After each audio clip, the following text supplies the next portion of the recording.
उम्र के साथ हमारे कानों की सुनने की क्षमता थोड़ी कम हो जाती है। मैं आगे कुछ साउंड्स प्ले कर रहा हूँ, आप सुन सकते हो या नहीं बताओ। ये आपका हियरिंग टेस्ट होगा। आपके कान कितने अच्छे हैं ये पता चलेगा। अगर आप ये 8000 हर्ट्स वाला साउंड सुन पाए तो मुबारक हो, आपके कान बिल्कुल सही है। लेकिन चलो साउंड की फ्रीक्वेंसी बढ़ाकर देखते हैं आप कितना ऊंचा सुन सकते हो।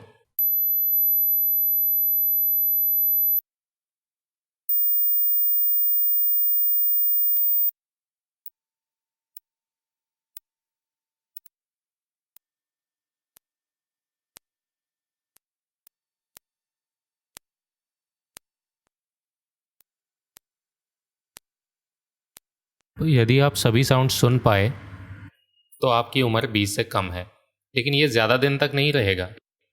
लीवर और स्किन के पास रीजनरेट यानी वापस निर्माण करने की क्षमता होती है, लेकिन हमारे कान का अंदरूनी भाग ऐसा नहीं है। हमारे कान के अंदर कई सारे छोटे छोटे नर्व सेल्स होते हैं जिन्हें हेयर सेल्स कहा जाता है। इनका काम होता है अलग अलग साउंड फ्रीक्वेंसीज को पकड़ना और हमारे ब्रेन तक उसे पहुंचाना। लेकिन बढ़ती उम्र के साथ लाउड साउंड नॉइज़ के कारण इन सेल्स का टूटना मुरझाना शुरू होता है और वो नष्ट हो जाते हैं। तो सबसे पहले हाई फ्रीक्वेंसी क्यों गायब हो जाती है?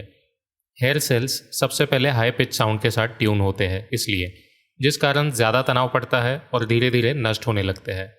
और आप जैसे जैसे बूढ़े होने लगते हैं आपको कम सुनाई देने लगता है। अगर कोई सवाल है तो कमेंट्स में लिख दे और चैनल को सब्सक्राइब ज़रूर करें। मैं मिलता हूँ आपको अगली वीडियो में। Thank you.